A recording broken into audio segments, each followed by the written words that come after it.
Thank you very much. Let me start by congratulating you all, assuming as I do that you participated in elections, some of you, and that you are elected, and also aware that some of you have been appointed to serve as ministers in the new administration. Congratulations. And also permit me to thank the Office of the Prime Minister for inviting me to share my thoughts with you on a subject that I think is very important, not only to the federal government of Ethiopia, but to the people of Ethiopia and by extension, the continent of Africa. My presentation has been summarized in writing and will be available for your reference later. Let me start by saying that the subject of Pan-Africanism is one that remains as important today as it was, in my view, many years ago.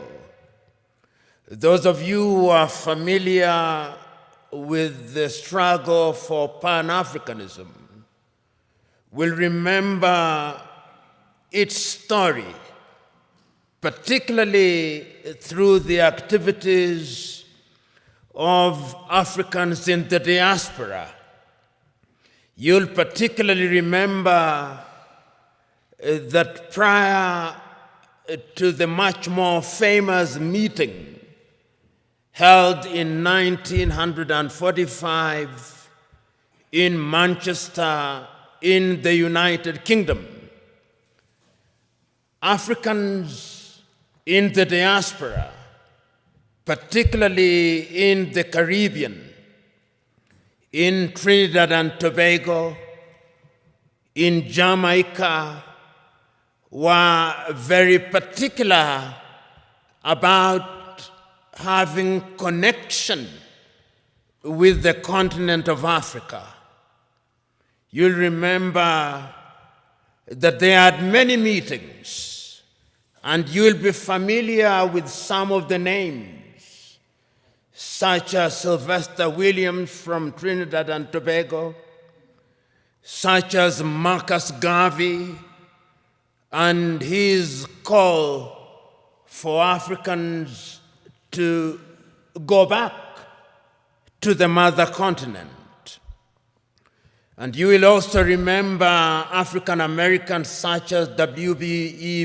Du Bois, who was very active in the process of liberating the African Americans from the clutches of slavery and discrimination, and who also played a very critical part in the struggle for decolonization, culminating in the 1945 meeting, which for the first time was attended by Africans who later played a critical role in the struggle for decolonization. Of course, Ethiopia does stand out to the extent that it was never successfully colonized. There was limited occupation, and you are familiar with that history. Therefore, it is not mine to educate you on your own history, but you are familiar with it. But it must concern us, particularly at this time, and I hope during this conversation I'll be able to demonstrate why, in order for us to understand the present, we must understand the past, which will also enable us to have a glimpse on what the future holds. And one of the speeches which is seldom referred to is a speech that was delivered in the year 1906 in the month of April by a South African called Pixley Kaisaka Seme. And it is instructive that Pixley Kaisaka Seme was the first president of the African National Congress when it was founded in 1912. When Pixley Kaisaka Seme delivered that speech as a student at the University of Columbia, his title was The Regeneration of Africa. And what he was talking about at that time was an Africa that had borne the brunt of slavery and was laboring under the pain of colonization.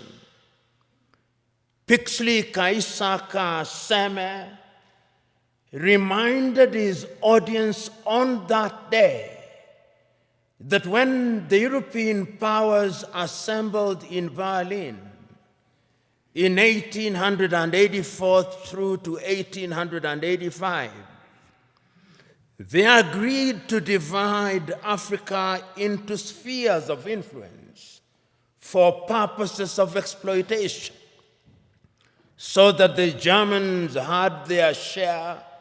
If you remember, the Germans were present in what we now call Namibia. They were present in what we now call Benin, but was then known as Dahomey. They were present in what is now a part of Ghana, which was then the Togoland, the Volta area.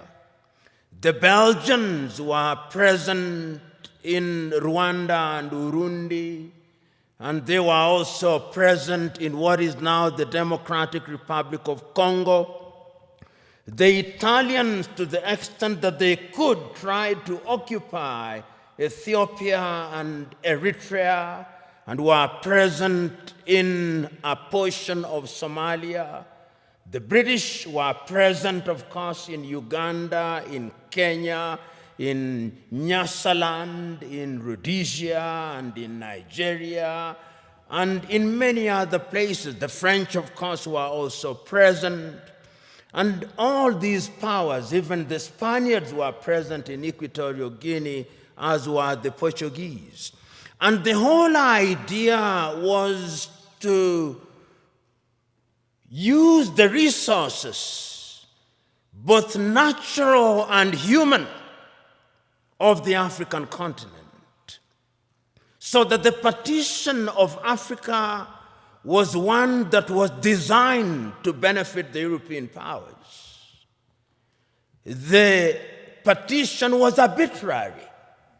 If you look at the nation states that we now have, or is it states that we now have with many nations in them, every other African country that we are talking about now is struggling to be a state. All of them, without exception, all of them. And this is what Pixley Kaisaka Seme was saying. How will we regenerate this continent? And it's instructive that he was talking at a time when the entire continent of Africa was under colonization, excluding Liberia and Ethiopia, all of them. And therefore, when in 1945, Africans were represented in Manchester, Kwame Nkrumah was present at that meeting, Marcus Garvey was present at that meeting, Jomo Kenyatta was present at that meeting, Obafemi Awolowo was present at that meeting. The drive was to decolonize Africa. And one of the things that amazes me is that at that time, these individuals did not have the internet, they did not have WhatsApp, they did not have the kind of communication that we have now. But it is amazing at how they were communicating. Even air transport was not as it is now. I was just recently reading the activities of one of the greatest Africans who, in my view, ever lived, and whom many people do not know about. The great Ghanaian James Emmons Kwegyir Agri, normally referred to as Agri of Africa, and how he traveled from the United States and went to many countries in Africa, traveling by sea and talking about why Africa should be united. And that was Pan-Africanism, the Pan-African spirit at that time. Of course, we then went into the era of decolonization. And the spirit again was one which was consistent. You had people from the Caribbean participating in the struggle in that regard. You have people like W.B. Du Bois saying that Africa must be free. A little later, people like Martin Luther King Jr., and people like Malcolm X, talking of George Padmore, talking about how Africa should be liberated and we should work with people in the diaspora. And then the agitation was there that we must regain our independence. And famously in 1949, Ghana's Kwame Nkrumah is saying, "Seek ye first the political kingdom, and the rest will be given unto you." And I dare say that the rest has never been given to us. And even if it is coming too slowly. But it is instructive that at that time, the spirit was about the continent of Africa. We were conscious, the leaders were conscious,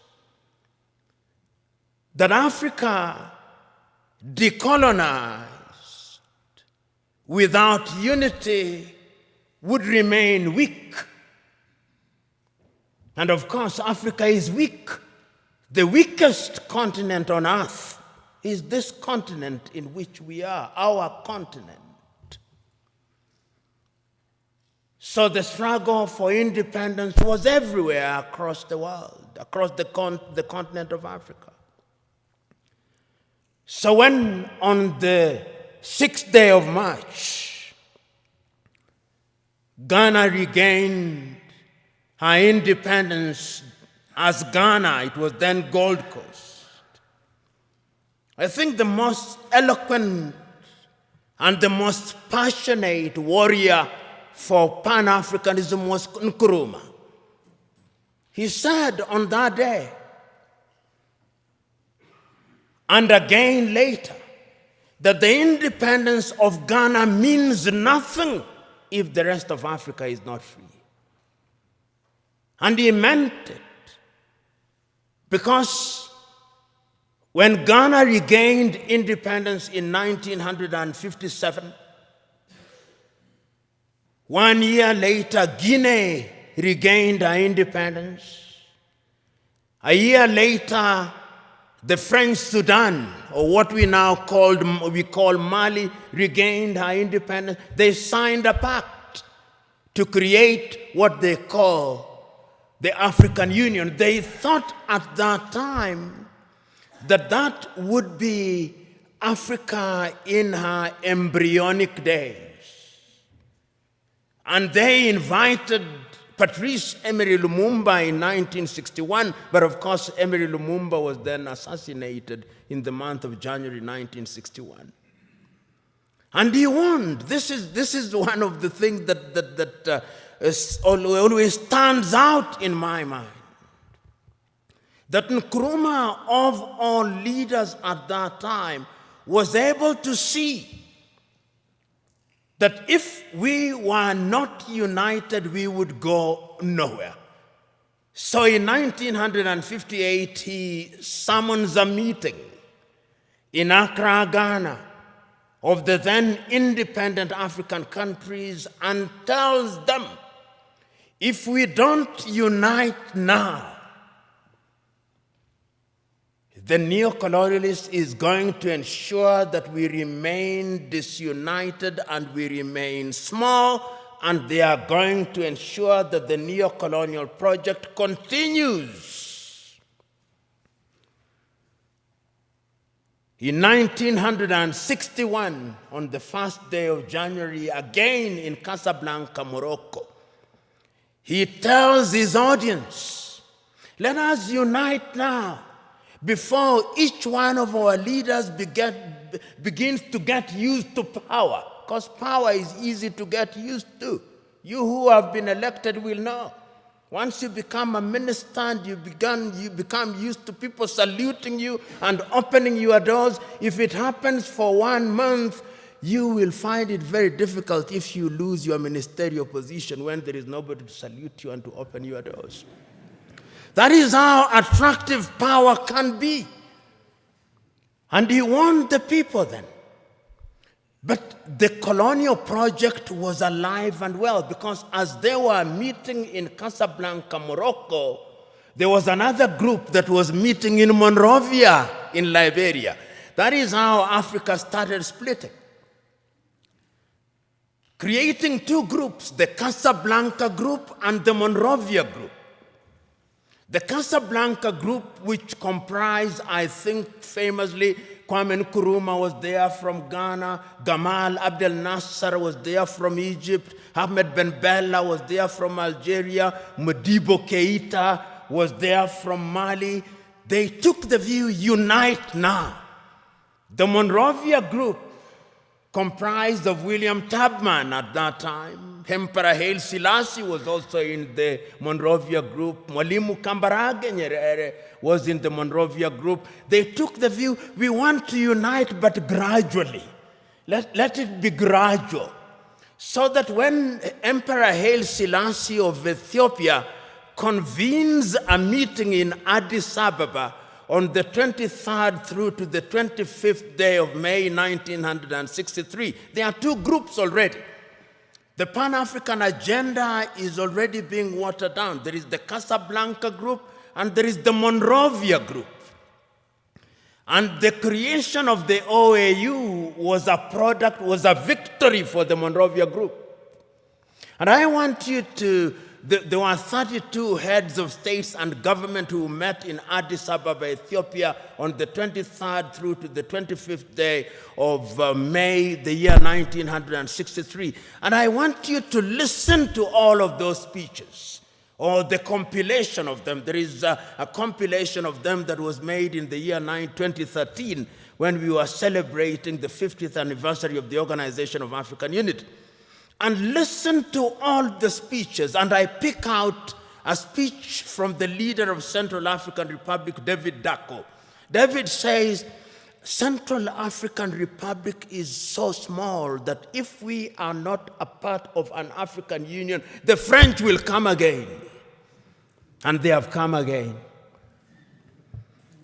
Mwalimu Nyerere of Tanzania says, we are not here in order to remind ourselves of how important unity is. We are here to talk about the unity of Africa. The host, Emperor Haile Selassie of Ethiopia, says, it is important for us to realize that we must make sacrifice for the future, because a disunited Africa will never realize our potential. But the most passionate speech again was that of Kwame Nkrumah. He tells them, let us not live here without one government, without one army, without one currency, and without having chosen a capital. And I propose that the capital of the new Africa either be located in Bangui in Central African Republic, or Leopoldville, now Kinshasa, in the Democratic Republic of Congo. But I'm open to any other suggestion. And let us live here once we have put together a council of foreign ministers in order to begin to work towards an African Union. That is Kwame Nkrumah. Nobody listened to him. We ended up with the OAU. And the story of the OAU can be told and retold. Some say that it was a toothless bulldog. Others say that it was not even a dog. But whatever it was, it cannot be denied that it made a contribution to the process of decolonization of the continent in many ways, complete with the establishment of the liberation unit of it, which was headquartered in Dar es Salaam in the United Republic of Tanzania, which was spearheaded the decolonization of quite a number of countries at that time. But the point that I'm making is that the Pan-African spirit at that time was about a united Africa. Because you will remember at that time that France never wanted to leave and has never left. It is always instructive that when the French left, they formed an organization called Organization for French-Speaking Countries. The British also created their own Commonwealth of Independent Nations. But what is instructive is that the Queen is always the head of those independent nations. I've never understood that. Perhaps the presidents do. The Portuguese, of course, you know, never left easily. Until 1980, when I was an adult, they were still fighting in Mozambique, in Cape Verde, in Guinea-Bissau, in Angola, and in Mozambique. The apartheid regime, of course, only left in 1994, and I wonder whether they have left. That is Africa for you. So that the fears of Kwame Nkrumah that if you are not united, we would have problems, started haunting us. He said that if we are not united in the Pan-African spirit, what is going to happen is that the imperialists is going to control us. They are going to emphasize our ethnic differences. And they are going to ensure that we begin fighting amongst one another. And as we do so, they are going to exploit us. And they started. In January 1961, they assassinated Patrice Emery Lummba, and Congo has never been the same again. In 1963, they assassinated Sylvanus Olympio in Togo, and Togo has never been the same again. Then there were coup d'etats. Kwame Nkrumah himself, in 1966, eliminated via coup d'etat, all his writings, all his speeches banned, never to be read, never to be listened to until 1972, when Ignatius Kutu Acheampong rehabilitated him. Ahmed Ben Bella in Algeria, gone. In Nigeria, Nnamdi Azikiwe and Abubakar Tafawa Balewa, gone. In Mali, Modibo Keita, gone. In Chad, everywhere, coup d'etats. Here in Ethiopia, 1974, if I'm not wrong, coup d'etat and the emergence of the Derg regime. In East Africa, Uganda, coup d'etat, mutinies in Kenya, Uganda, Tanzania in 1971. All orchestrated because we were disunited and we were weak. The predictions of our forefathers and founding mothers that disunited we would remain weak came true. That is the history of it. So that today, when we talk about the African continent and we talk about Pan-Africanism, we must understand it in the context of that history. And you will remember that it is not as if Africa never realized or never recognized that our weakness would be in our disunity. We did. We did. Because regionally we were trying to integrate. We were in the East African community, we were creating the East African community.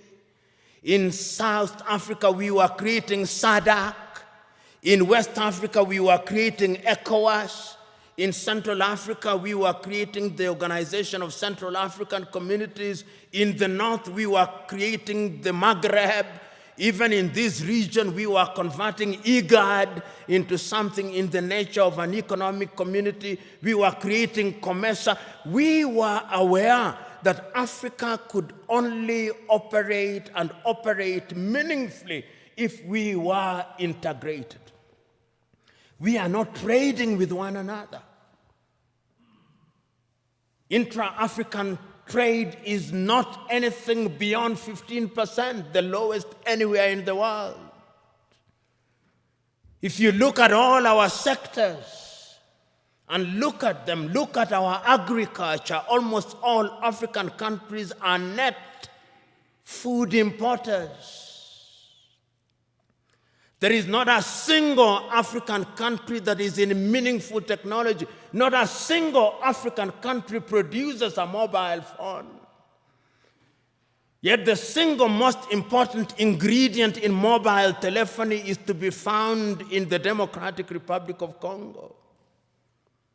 Not a single African country produces a car other than assembling completely knocked down kits. There is no meaningful production of pharmaceutical products in Africa. And if there was any doubt, COVID exposed it. All African countries, the 55 of them, are waiting to either receive Sinovac from China, Sputnik from Russia, AstraZeneca, Johnson or Moderna. And we don't even know what they are because our bureaus of standardization don't know. If you ask the Ethiopian Bureau of Standards what they are asking us to be injected with, they do not know. They just believe it is a vaccine because the Americans have said so or because the Chinese have said so. Africa is weak. So that even this magnificent edifice, I suspect, has not been erected by Ethiopian engineers. When I see the signage in Chinese, I suspect it is the Chinese. That is how weak we are. That is the reality of our mother continent. It is because we are politically weak, we are economically weak, socially we are disorganized, culturally and spiritually we are confused. That is the continent in which we are today. And the question, therefore, what would we do continentally in terms of trade? In 1980, under the Lagos Plan of Action, and some of you have been ambassadors, some of you are now serving cabinet ministers, you will grapple with this on a daily basis. Under the Lagos Plan of Action, Africa sat down in Lagos and said, we are going to improve trade amongst ourselves. 1980, Lagos Plan of Action. Did we do it? No, we did not do it.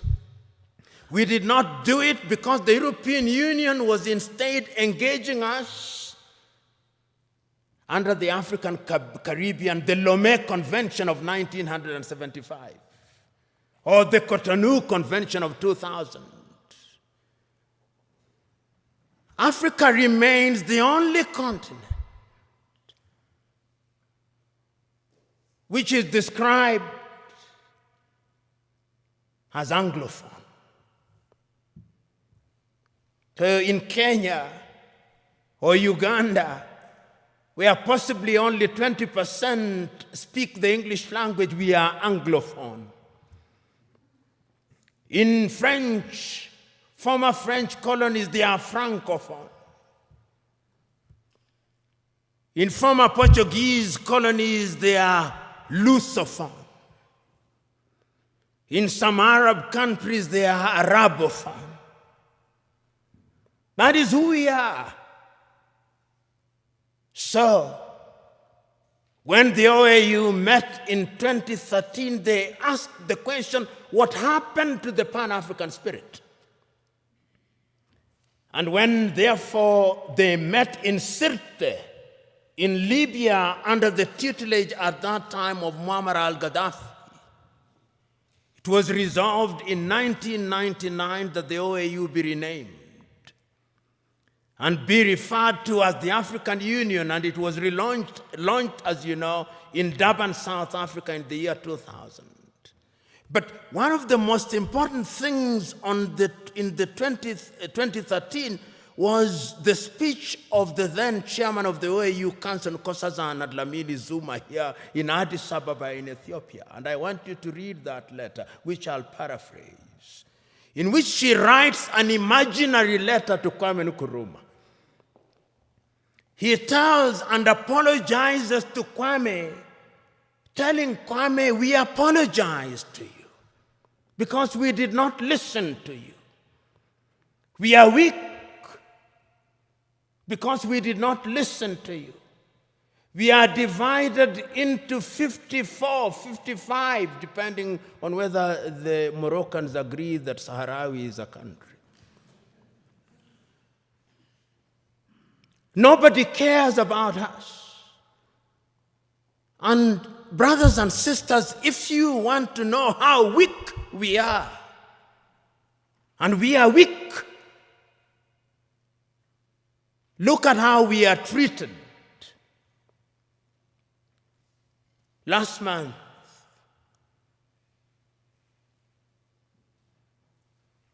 the world met in New York. The General Assembly. When African heads of states and government are speaking, the hall is empty. Nobody bothers because they are saying nothing. And even if they are saying something, it is something that can be ignored. Compare when an African head of state and government is speaking and when the Prime Minister of Little Israel is speaking. They will listen because we are weak and disunited.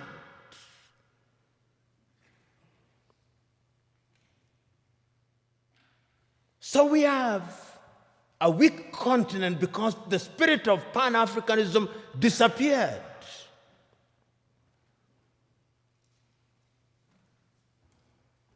So the question that we can ask, what is the state of Pan-Africanism as we speak today?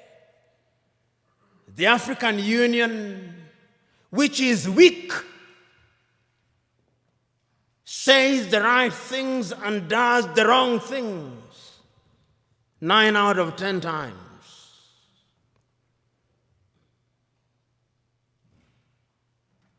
And what are the critical areas in which we are weak?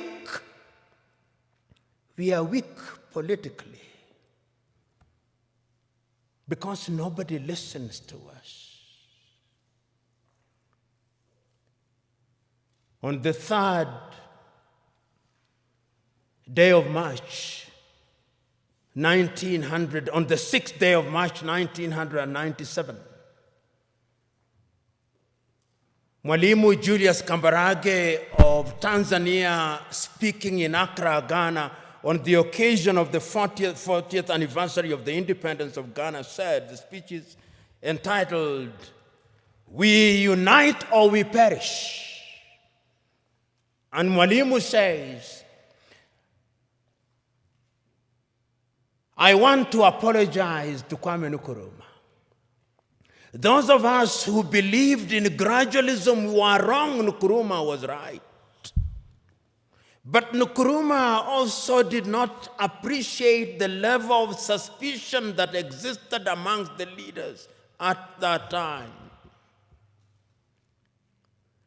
Our generation, he says, fought for the liberation of Africa It is the duty of the new generation to carry the torch forward, he says in his plea. He says that I do not believe that the tribe can be the basis of mobilization in Africa.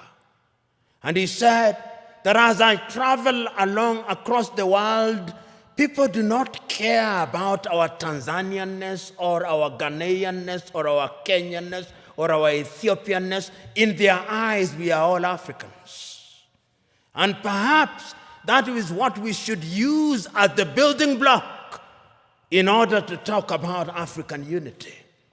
But we are not being naive about that unity. Because sometimes when we talk about Pan-Africanism and about African unity, people think we are being too simplistic about it. No, it is not being simplistic and being naive.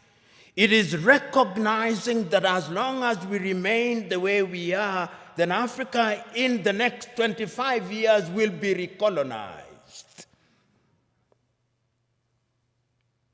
You know, what is the state of Africa as I speak now?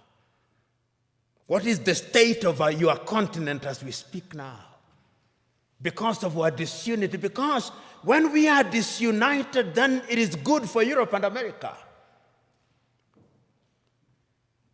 And China progressively.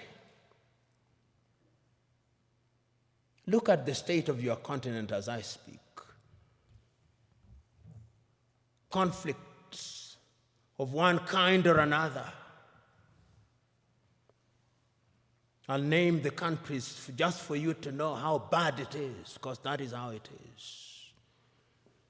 Go to northern Mozambique. The gas that is there cannot be produced because there is conflict. Northern Mozambique. Go to Somalia. Conflict. Here in your motherland, conflict. Go to South Sudan, conflict. Go to Sudan, conflict. Go to Libya, conflict. Go to Central African Republic, conflict. Go to the Democratic Republic of Congo, conflict. Go to Burkina Faso, conflict. Go to Mali, conflict. Go to Chad, conflict. Go to Niger, conflict. Go to Cameroon, conflict. Go to Nigeria, conflict. Do I go on? That is the state of the continent. So that even when we talk about intercontinental trade, you tell me, can you drive from Addis Ababa to Dakar in Senegal?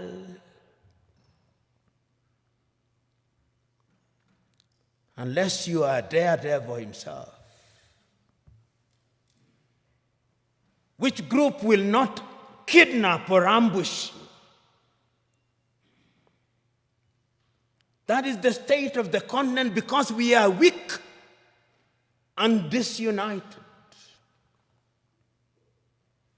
I fly from Nairobi, Kenya for 1.5 hours. I come from the shilling zone. I go into the birr. 33 currencies in Africa. 33 currencies. None of which is used to conclude transactions anywhere. I come to Addis Ababa, Ethiopia, and I show my shilling. They say, what is this? But let me show the dollar. Oh, this is it. Let me show the euro. This is it. 80% of transactions in Africa are concluded outside of the continent in dollars. So you may have the Central Bank or the Federal Bank of Ethiopia, or Mickey Mouse. You may have the Central Bank of Kenya, Mickey Mouse. You may have all these 54 central banks useless. Because we are not playing in the real league, we are playing in the small league. That is why when the Chinese president summons all our presidents, and they summon them, the letters may be polite, but it's summons. They go to Beijing, tails between their legs, and they are told. Then the Chinese president gives Africa $60 billion. $60 billion. What is $60 billion? George Bezos has more than that given to a whole continent. That is the state of the continent. So, as you have the honor and privilege of serving in the government of Ethiopia, and as you think about integration, that is the continent in which you are now weak. 2 weeks ago, I watched in great pain on television in Bamako, Mali, young Malians celebrating in the streets that the government of Mali had entered into successful or possible successful negotiation with Wagner, which is a Russian mercenary group, to replace the French. And they are saying how beautiful it is now. And I said, a slave celebrating the departure of one slave master and the arrival of another slave master.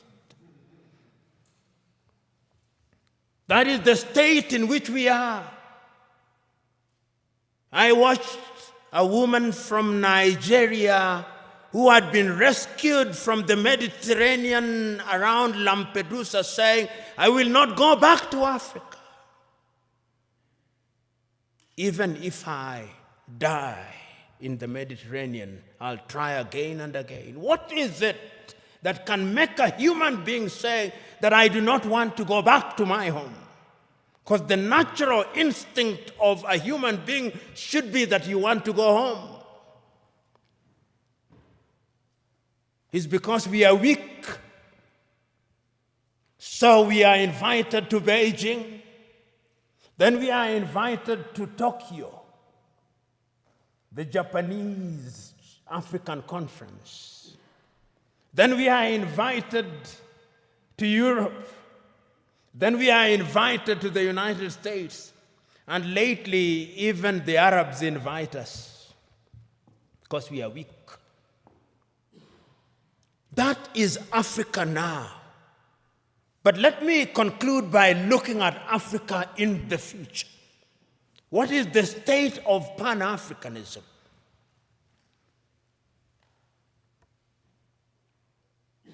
Africa finds herself in a very difficult situation. What Nkrumah feared. Today, many African leaders have gotten used to the trappings of power. And those who speak about power, right? Power corrupts, and absolute power corrupts absolutely. I remember in 1997, I think, I may be wrong about the year, 1995, I think, I was serving as an intern at the Mwalimu Julius Nyerere Foundation in Dar es Salaam. And I had the privilege and honor of driving with Mwalimu Nyerere in Dar es Salaam. And he had only one guard and a driver. And he stopped at the few traffic lights and only moved when the traffic lights moved. And I asked him, Mwalimu, how did you leave power? He said, when I said I wanted to leave office, there was no shortage of people telling me, don't leave us as orphans. It is very rare to find those in positions of leadership in Africa today who would willingly leave office. Power in Africa is now sought by hook and crook and retained by hook and crook. Because the trappings of power are good. And permit me, when I am gone, even if I irritate you, in fact, perhaps my intention is to irritate you, so that you reflect upon what I'm going to say. And this is a personal thing. I'll give you an example. When I was appointed as the director of the Anti-Corruption Commission, I drove in the morning in my car with my driver. In the evening when I was leaving, there were 3 cars. Mine, what was allocated to me, and another one in front, and another one behind me, and 12 individuals. And I asked, who are these fellows? He said, these are your security. I said, I don't need my security. I don't need 2 cars, I only need 1 car. Because this thing you call security, this is spectacle. And throughout the period that I served, I had only 1 security and 1 car. And I say this because it is in the nature of power to make you use the things that you don't need. And once you get used to them, then without them, you feel empty and lonely. And you will find them. You'll be told, and many of you will love them. They are good. When doors are opened for you, they are good. When you occupy front seats, it is good. When you are addressed, Your Excellency, it is good. When you eat the best food, it is good. When you have security, it is good. But it can also dehumanize you. It can also monsterize you. I am asking you today that part of the problem of Africa is that we found human beings and we monsterize them. Writing in 1983, Nigeria's Chinua Achebe writes in a book which I commend to you, The Trouble with Nigeria, which could as well be the trouble with Africa. He says, the trouble with Nigeria is simply and squarely a problem of leadership. As we look at Africa today, I hope that this administration, which has now committed itself to the Pan-African movement, will think in that direction. And this brings me to what I think should be contemporary Pan-Africanism. If you look at the Treaty of the East African Community, the Treaty of the East African Community says that there shall first be a common market, then a common currency, and political federation, which ought to have happened in the year 2010. East Africa Community should have had its first president in 2010. That is now 21 years, 10 years later, there is no such thing. In ECOWAS, it ought to have been the same. In SADC, it ought to have been the same. I hope that with your population of 120 million, because Ethiopia is an economic powerhouse potentially.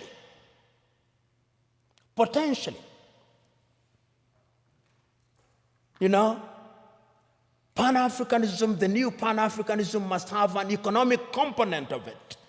That is how I understand Africa Agenda 2063. Africa Agenda 2063 says that by the year 2063, Africa will have pulled up her people into a middle-level economy on 7 pillars, economically, politically, and otherwise. And the Africa Continental Free Trade Area suggests to me that we'll have broken all the tariff and non-tariff barriers. Will we be able to achieve those in the spirit of new Pan-Africanism? Will we have one currency? Will we have one passport? We have already said so under the Kigali Agreement that we are going to have one passport. Will we have one telephone code? We have 55 telephone codes. You move from Nairobi 254, you come here, you have another one, you go to Eritrea, you have another one. There is no connectivity in the 21st century. How can you be taken seriously?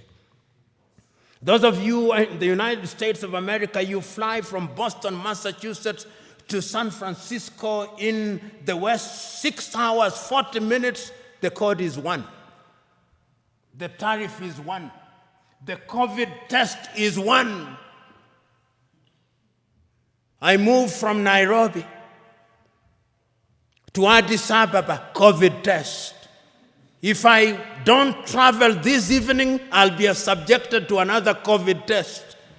I go to Tanzania, COVID test. Uganda, COVID test. Your nose will begin debating with you. In the United States of America, you take one COVID test from Miami and you don't take it as you go to St. Louis in Missouri. I'm talking about very practical things. I come here and I have to go through an immigration. My passport has to be stamped. Somebody in the United States of America does not have to do that. Somebody in the European Union across 27 countries does not have to do that. In China, which is, of course, 1.4 billion, does not have to do that. Until we change all those things, we are going nowhere, so that we have only one telephone code, so that we have only one currency, so that we have only a single immigration, so that we eliminate all these armies. You know, you look at some African countries and they have an army, which complete with 5-star generals, who have never even quelled a street riot, and they are generals. Your money goes into maintaining militaries, maintaining embassies that you don't need. You see why Africa is poor?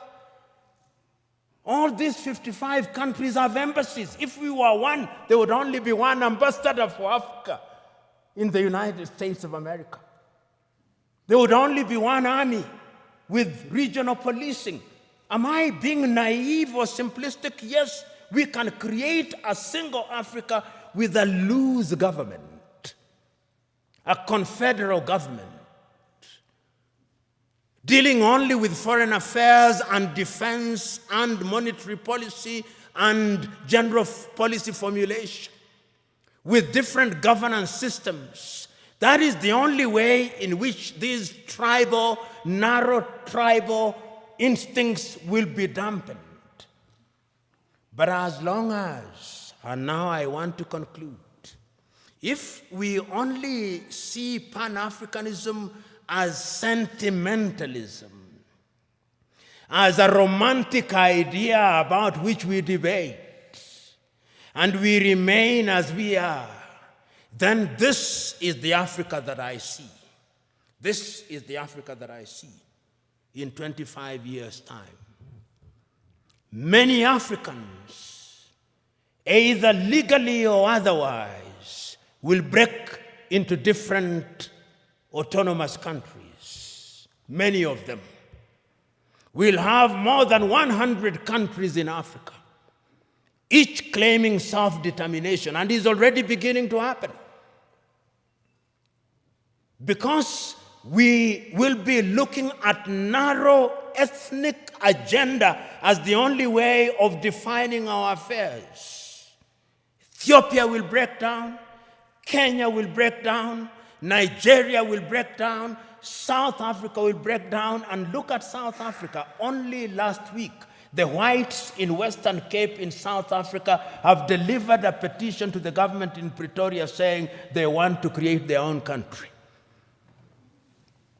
The Democratic Republic of Congo will break down. Libya will break down. The only way in which we can immunize ourselves against all those things is to create a Pan-African nation which allows for self-determination within the nation.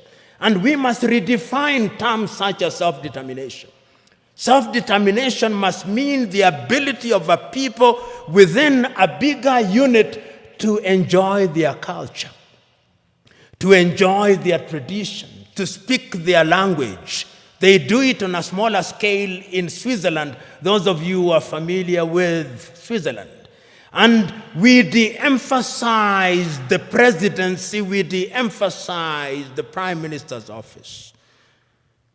Pixley Kaisa Kaseme said, and I conclude with him, Africa is diverse. Some people say that because of our diversity, she cannot unite. She can. Because unity in diversity is possible if we understand what human beings need. In the nature of things, human beings need security. In the nature of things, human beings need food. Human beings need medical services. They need infrastructure. If you have a government that allows that, he said, then it reminds me of the piano. If you press the black button of the piano, it produces some sound. If you press the white one, it produces some sound. But if you press both the black and the white, it produces melodious music. And I think that the new Pan-Africanism must look to that. And you who have the honor and privilege of thinking and working in government, it is your duty to start that journey. It is not going to be easy, but it is an intergenerational journey. Play your part, for it can be done, and it must be done.